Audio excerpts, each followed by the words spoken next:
Hi guys, welcome back to Raja tech channel. இந்த ஒரு வீடியோவில் இதை பற்றி பார்க்க போகிறோம் அப்படின்னா, அதாவது யூடியூப்பில் பர்டிகுலராக இந்த மாதிரியான வீடியோஸ் வந்து மேக் பண்ணுறீங்கன்னா கண்டிப்பாக அவேராக இருந்துக்கோங்க. அதில் இந்த மாதிரியான வீடியோஸ் மேக் பண்ணக்கூடாது, அண்ட் இந்த மாதிரி மேக் பண்ணால் இன்னும் கொஞ்சம் பெட்டராக இருக்கும், ப்ராப்ளமை கொஞ்சம் அவாய்ட் பண்ணலாம் அப்படிங்கிற மாதிரி ஒரு குறிப்பிட்ட டாபிக் ரிலேட்டடாக தான் நம்ம வந்து பார்க்க போகிறோம். அது என்ன டாபிக்னு கேட்டிங்கன்னா பிக் பாஸ் அப்படின்னு சொல்லலாம். ஸோ ரீசெண்ட் டயத்தில் நிறைய கிரியேட்டர்ஸ் வந்து பார்த்தீங்கன்னா பிக் பாஸ் ரிலேட்டட் கண்டென்ட் பண்ணலாம். அவங்க குக்கிங் சேனல் வச்சுருந்தவங்களாக இருக்கலாம், இல்லை ட்ரோல் சேனல் வச்சுருக்கிறவங்களா இருக்கலாம், இல்லை கேமிங் சேனல் வச்சுருக்கிறவங்களா இருக்கலாம். எல்லாரும் கம்ப்ளீட்டாக வந்து பார்த்தீங்கன்னா பிக் பாஸ் ரிலேட்டடாக நிறைய வீடியோஸ் போட்டால் நல்ல ஆடியன்ஸ்க்கு ரீச் ஆகுது, நிறைய ஆடியன்ஸ் பார்க்குறாங்க, நிறைய பேர் இன்ட்ரெஸ்டடாக வீடியோஸ் பார்க்குறாங்க அப்படிங்கிற ஒரு ஆர்வத்தில் கண்டிப்பாக பண்ணுறாங்க. அதை ட்ரை பண்ணுறது உங்களுடைய விருப்பம் தான். பட் இருந்தாலும் பண்ணக்கூடியவை பண்ணக்கூடாதவைன்னு இருக்கு இல்லையா, அது ரிலேட்டட் டீட்டெயில்ஸ் தான் இந்த ஒரு வீடியோவில் பார்க்க போகிறோம். ஃபர்ஸ்ட் ஆஃப் ஆல் வந்து இந்த ஃபியூ செகண்ட் கிளிப்ஸ் வந்து யூஸ் பண்ணுறோம் இல்லையா, சினிமா சாங்ஸ் மாதிரி, அந்த மாதிரி நான் வந்து அந்த கிளிப்ஸை யூஸ் பண்ணேன் அப்படின்னு சொல்லிட்டு தயவு செஞ்சு யூஸ் பண்ணாதீங்க.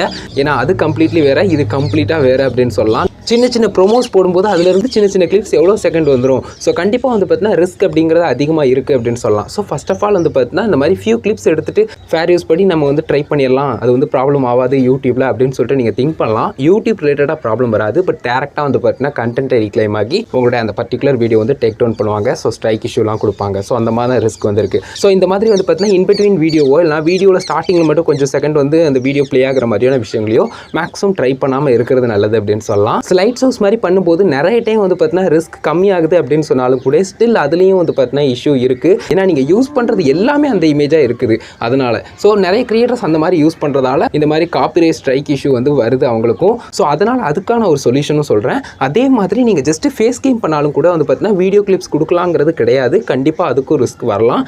ஸோ மேக்ஸிமம் வந்து பார்த்தீங்கன்னா நீங்கள் வீடியோவில் இந்த மாதிரி டேரெக்டாக பேசுகிறீங்கன்னா கண்டிப்பாக அது ஒரு எக்ஸ்ட்ரா அட்வான்டேஜாக இருக்கும் அப்படின்னு சொல்லலாம். ஸோ உங்களுக்கு இஷ்யூ அப்படிங்கிறது கம்மியாகும். ஸோ அதுலேயும் நீங்கள் கிளிப்ஸ் யூஸ் பண்ணாதீங்க. சில டைம் வந்து பார்த்தீங்கன்னா இமேஜஸ் மட்டும் யூஸ் பண்ணுங்கள். ஸோ அது பிக் பாஸில் இல்லாத இமேஜஸாக இருந்தால் இன்னும் கொஞ்சம் பெட்டராகவே இருக்கும். பட் ஸ்டில் ஏதாவது ஒரு சில இடங்களில் நீங்கள் யூஸ் பண்ணணும், ரேராக தான் யூஸ் பண்ணுறேன்னு சொன்னால் கண்டிப்பாக வந்து பிக் பாஸ் ரிலேட்டட் இமேஜை கூட யூஸ் பண்ணிக்கலாம். ஸோ அதே மாதிரி இந்த சொல்யூஷன் சொல்கிறேன்னு சொல்லியிருந்தேன் இல்லையா, அதாவது ஸ்லைட் ஷோஸ் மாதிரி மேக் பண்ணும்போதும் காப்பிரைட் இஷ்யூ வருது அப்படின்னு சொன்னால், ஸோ அந்த ஒரு விஷயத்துக்கு எடுத்துக்கிட்டால் நீங்கள் வந்து மேக்ஸிமம் எல்லாமே வந்து பார்த்தீங்கன்னா நீங்கள் வந்து அந்த இமேஜஸாக யூஸ் பண்ணாமல், அதாவது பிக் பாஸ் ரிலேட்டட் அந்த அஃபிஷியல் கண்டென்ட்னுடைய இமேஜஸ் மட்டும் யூஸ் பண்ணாமல், லைக் வந்து பார்த்தீங்கன்னா ஃப்ரீ ஃபுட்டேஜஸ் வந்து பார்த்தீங்கன்னா நிறைய வெப்சைட்ஸ் வந்து இருக்குது அண்ட் சேனல்ஸும் இருக்கலாம், எனக்கு பெருசாக தெரில.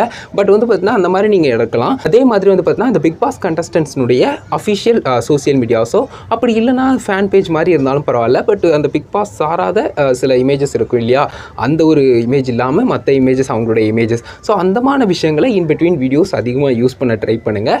ஒரு சில இடங்களில் மட்டும் வந்து பார்த்தீங்கன்னா அந்த பிக் பாஸ் ஷோஸ்னுடைய இமேஜஸ் ஸ்க்ரீன்ஷாட்ஸ் எல்லாத்தையும் நீங்கள் வந்து ஸ்லைட் ஷோஸாக நீங்கள் வந்து மேக் பண்ணலாம். மற்றபடி வந்து பார்த்தீங்கன்னா இது எல்லாமே வந்து பார்த்தீங்கன்னா எக்ஸ்ட்ரா பாசிபிலிட்டிஸ் இருக்கும். உங்களுக்கு ரிஸ்க் வந்து கொஞ்சம் கம்மியாக இருக்கிறதுக்கும் அண்ட் கண்டினியூவாக உங்களுடைய சேனலை ரன் பண்ணுறதுக்கும். ஸோ இந்த மாதிரி விஷயங்களை கண்டிப்பாக ட்ரை பண்ணிக்கோங்க. நீங்களும் நிறைய சேனல்ஸ் பார்த்துருக்கலாம். திடீர்னு 100K 200Kன்னு போகும். அடுத்தது பார்த்தா அந்த சப்ஸ்கிரைப் பண்ண சேனல் கூட இல்லாமல் போகும். ஸோ அந்த மாதிரி ஆஸ் அ கண்டென்ட் கிரியேட்டராக உங்களுக்கு ஆகக்கூடாது அப்படின்னு நினச்சிங்கன்னா இந்த மாதிரி ஒரு சில விஷயங்களை வந்து நீங்கள் வந்து பார்த்துக்கோங்க. ஸ்டார்டிங் டயத்தில் கொஞ்சம் எக்ஸ்ட்ரா ரிஸ்கோடையே நான் ட்ரை பண்ணுறேன் ப்ரோ, போக போக ஆடியன்ஸ் செட் ஆயிடுவாங்க, நான் அதுக்கு தகுந்த கம்மி பண்ணிக்கிறேன் அப்படிங்கிற மாதிரி நினச்சிங்கன்னா அது உங்களுடைய விருப்பம், உங்களுடைய ரிஸ்க்கை பொறுத்தது. பட் அதுலேயும் ஒரு முக்கியமான ஒரு விஷயத்தை புரிஞ்சுக்கோங்க. ஸ்டார்டிங் டயத்துலேயும் வந்து பார்த்தீங்கன்னா நீங்கள் வந்து கண்டென்ட்னுடைய கவுண்ட் வந்து நிறைய இருந்துச்சு, அதாவது ஒரு நாளைக்கே அதிகமான கண்டென்ட் மேக் பண்ணுறீங்கன்னா டெஃபினட்டாக வந்து பார்த்தீங்கன்னா பல்காக காப்பிரைட் ஸ்ட்ரைக் இஷ்யூ வர்றதுக்கு சான்சஸ் இருக்கும். ஸோ ஓவரால் வந்து பார்த்தீங்கன்னா ஒரு 3 வீடியோக்கு அட்லீஸ்ட் வந்ததுனா கூட போதும். ஸோ இதில் இந்த 3 மந்த் அப்படிங்கிற ஒரு விஷயத்தெல்லாம் எடுக்க தேவையில்லை. 3 மந்த்துக்குள்ளே கண்டினியூஸாக வந்து பார்த்தீங்கன்னா உங்களுடைய சேனலுக்கு 3 ஸ்ட்ரைக் வரக்கூடாதுங்கிறது யூடியூப்பில் இருக்கக்கூடிய ரூல்ஸ். பட் அதை தவிர வந்து பார்த்தீங்கன்னா இந்த ஒரு விஷயத்தில் வந்து பார்த்தீங்கன்னா ரொம்ப குயிக்காகவே நடக்கிறதுக்கு சான்ஸ் இருக்கும். ஸோ அந்த மாதிரி காப்பிரைட் இஷ்யூ வந்தாலும் பிரச்சனை இல்லை அப்படிங்கிற மாதிரி ரிஸ்க் எடுக்குங்கன்னா அது உங்களுடைய இருக்கும். பட் இந்த ஒரு சில விஷயங்களை மட்டும் நான் சொல்லணும்னு நினச்சேன். ஸோ ஓவரால் டீட்டெயில்ஸ் சொல்லியிருக்கேன். இது வரைக்கும் நான் பார்த்த வீடியோஸ் அண்ட் இது வரைக்கும் வந்து பார்த்தீங்கன்னா மேக் பண்ணி அந்த மாதிரி இஷ்யூவில் மாட்டின வீடியோஸ் அந்த மாதிரி நிறைய விஷயங்கள் நான் பார்த்துருக்கேன். ஈவன் ஃபேஸ் கேம் பண்ணும்போதும் கூட சைடில் கிளிப்ஸ் மாதிரி கொடுத்து கூட ஸ்ட்ரைக் இஷ்யூலாம் வந்தது நான் பார்த்துருக்கேன்.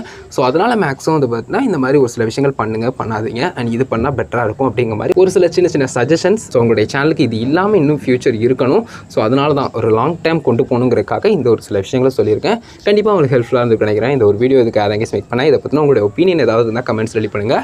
இது குறித்து இந்த மாதிரி பண்ணலாமா ப்ரோ, அந்த மாதிரி பண்ணலாமா ப்ரோன்னு உங்களுடைய தாட்ஸ் ஏதாவது இருந்தாலும் கமெண்ட்ஸ் ரெடி பண்ணுங்கள். கண்டிப்பாக அதை நான் செக் பண்ணுவேன். வீடியோ பிடிச்சிருந்தது அப்படின்னா ஒரு லைக் பண்ணி ஃப்ரெண்ட்ஸ்க்கு ஷேர் பண்ணுங்கள். ஃபைனல் நம்ம சேனலை சப்ஸ்கிரைப் பண்ணிக்கோங்க. அந்த பெல்லைக்கான கிளிக் பண்ணி ஆல் ஆஃப் செட் பண்ணிட்டீங்கன்னா நான் போகிற அந்த மாதிரி வீடியோஸ்க்கும் உங்களுக்கு நோட்டிஃபிகேஷன் வந்துடும் கைஸ். அதுதான் கைஸ் இந்த ஒரு வீடியோ பார்த்துக்கு நன்றி. By, see you. ஸ்டில் நல்ல வீடியோவில் சந்திப்போம்.